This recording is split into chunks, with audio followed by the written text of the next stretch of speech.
బుద్ధుని యొక్క ఆర్య సత్యాలు 4. ప్రపంచం దుఃఖమయం. దుఃఖానికి కారణం కోరికలు.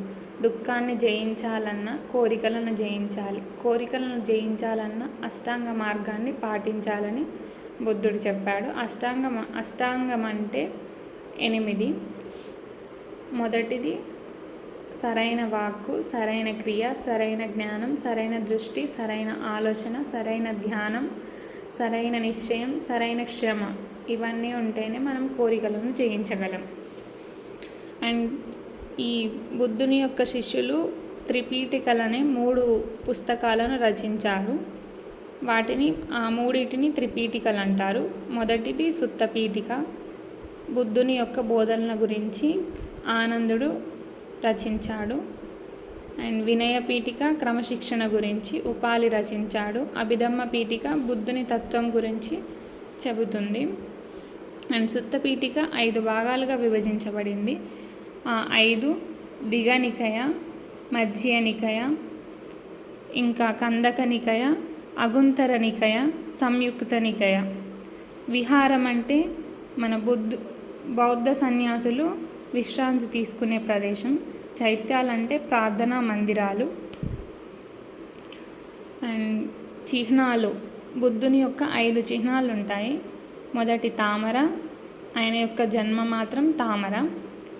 రెండవది ఆయన ఇంటి నుండి వచ్చింది గుర్రం మీద కాబట్టి గుర్రం. అండ్ బోధి వృక్షం ఎందుకంటే ఆయనకు జ్ఞానోదయం అయింది కాబట్టి బోధి వృక్షం. అండ్ చక్రం, ధర్మచక్ర పరివర్తనం కాబట్టి చక్రం. మరణించాడు. ఆయన మరణాంతరం ఆయన యొక్క అస్థికలను స్తూపాల కింద పాతిపెట్టి స్తూపాలను నిర్మించారు కాబట్టి స్తూపం. అండ్ స్తూపాలు ప్రదేశాలు, కొన్ని స్తూపాలను వేరే వేరే ప్రదేశాల్లో నిర్మించారన్నమాట. అది బుద్ధుని యొక్క గుర్తింపుగా నిర్మించారు. మన బుద్ధుని యొక్క అవశేషాలను ఒక్కొక్క చోటికి పాస్ చేస్తూ వచ్చారనమాట. ఆ పాస్ చేస్తూ వచ్చిన ప్రదేశాల్లో కొన్ని ప్రదేశాలు చూడండి. ఇప్పుడు పంచకళ్యాణాలు చెక్కిన స్తూపం అమరావతి స్తూపం.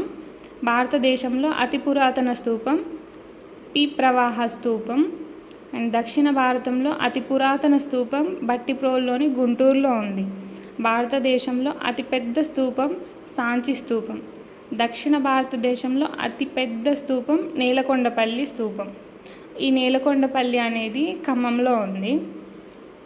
జాతక కథలు బుద్ధుని యొక్క జీవిత చరిత్రను బోధిస్తాయి. అండ్ బుద్ధునికి సమకాలీకుడు మొగ్గలన్న.